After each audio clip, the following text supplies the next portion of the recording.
dia, boa tarde, boa noite e quiçá boa madrugada, dependendo do horário que você esteja assistindo esse vídeo. Começa mais um que se explica e vamos falar sobre o desejo do melancólico. O melancólico, ele tem uma característica muito interessante dele estar sempre alternando de um desejo para outro desejo. E é isso que nós vamos falar um pouco hoje. Eu acredito que todo mundo aqui já tenha conhecido alguém que tem uma certa, vamos dizer assim, inconstância na vida. Pessoas que almejam determinados cargos numa empresa, por exemplo, e quando consegue esse cargo, então ela se frustra. Para ser uma pessoa que falava tão bem daquela empresa, daquele cargo, se eu virasse gerente, seria isso, seria aquilo. Se eu namorasse com tal pessoa, seria assim, seria assado, se eu casasse, se eu comprasse uma casa em tal cidade. Então, tem esses discursos onde a felicidade está muito projetada em um desejo que naquele momento é inalcançável para esse sujeito. Então, eu desejo, por exemplo, se eu obter uma Ferrari, eu vou ter vencido na vida, por exemplo.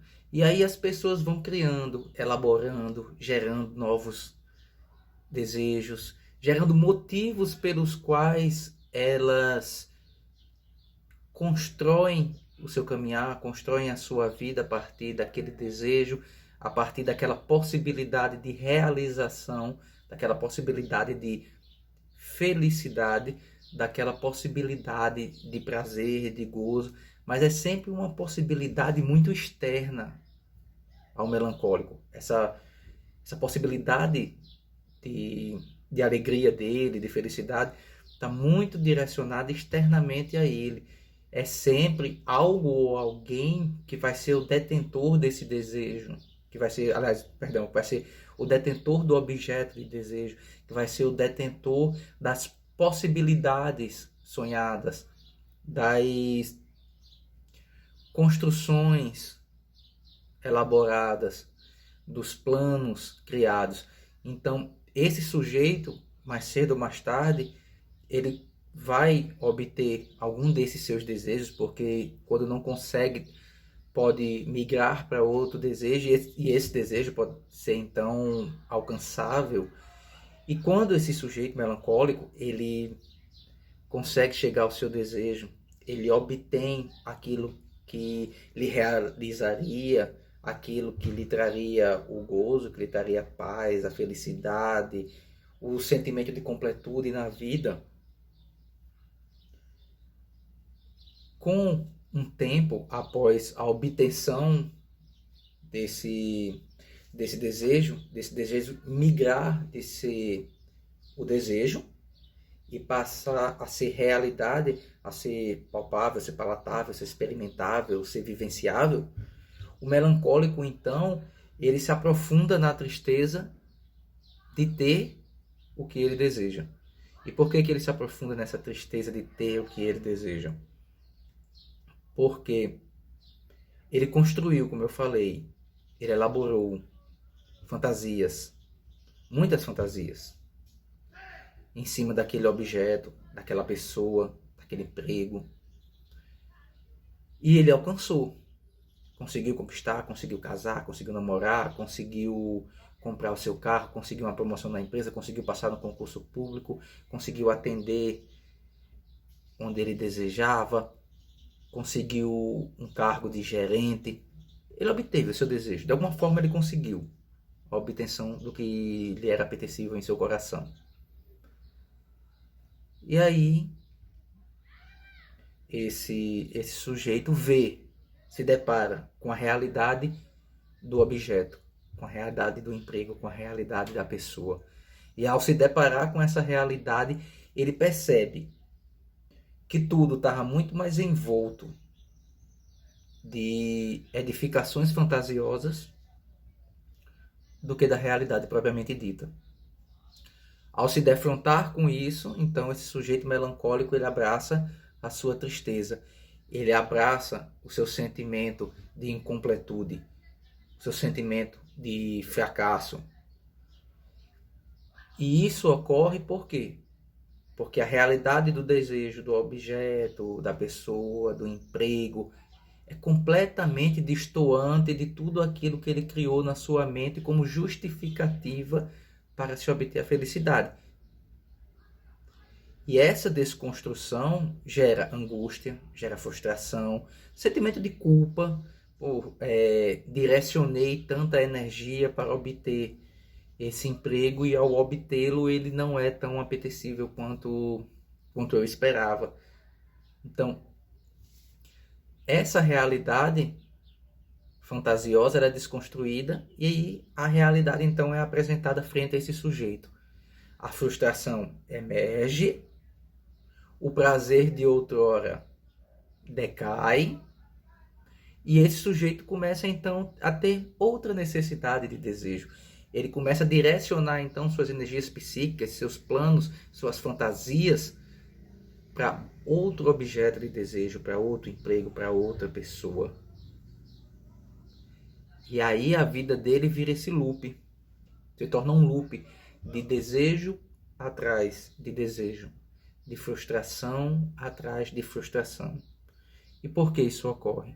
Porque o melancólico ele tem muito essa característica de desejar o que é dele no outro, de desejar a sua fantasia no outro, desejar que as coisas funcionem da forma que ele planejou, e quando tudo isso se desconstrói, então o melancólico ele perde o tesão pelo seu objeto de desejo. E isso pode gerar diversas coisas, até como quadros depressivos, por exemplo.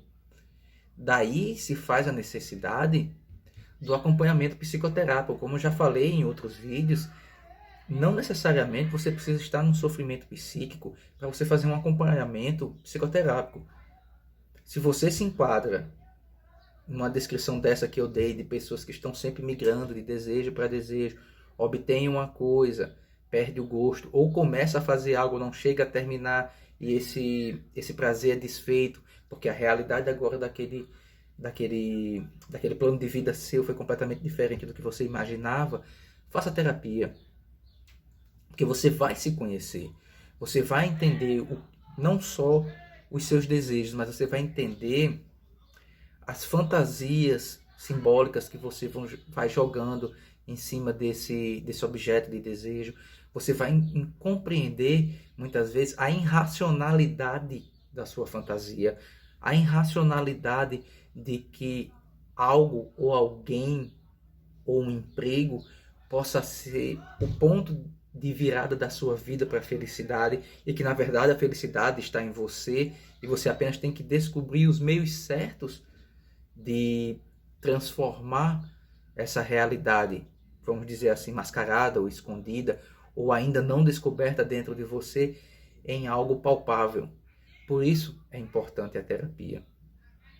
Seja melancólico, mas seja um melancólico consciente, seja um melancólico que conhece os seus desejos, conhece as suas fantasias, conhece os gatilhos das suas fantasias e, sobretudo, sabe a hora certa de parar.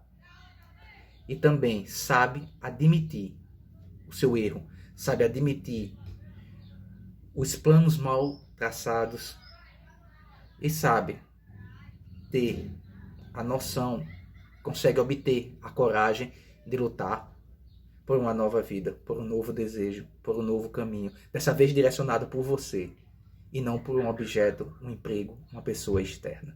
Espero que você tenha gostado desse vídeo. Deixa o seu like aqui, se inscreve no canal, por favor, ativa o sininho para receber mais notificações. Não se esqueça de comentar, é muito importante o seu feedback para que eu possa entender o alcance do meu projeto e também a importância dele para cada um de vocês. Aqui embaixo tem todas as minhas redes sociais, pode me seguir, ativa a notificação nelas, tem o meu contato aqui, onde você pode falar diretamente comigo, seja por WhatsApp ou por e-mail. Eu estarei lhe respondendo com certeza. Posso até demorar um pouco por causa do meu trabalho, mas estarei lhe respondendo. E, dependendo do seu questionamento, com certeza farei até um vídeo para responder o seu questionamento. Também tem um link da revista Psitodos, onde no próximo semestre traremos algumas atividades, alguns cursos, e do grupo de estudo que eu, Aleda Ferreira e o grupo Psitodos estamos fazendo com o foco nos contextos psicossociais dentro das manifestações de arte, como literatura, cinema e televisão. Se inscreve. Qualquer dúvida, fala comigo que eu irei responder. Quero agradecer muito a vocês. Valeu, gente, e até a próxima.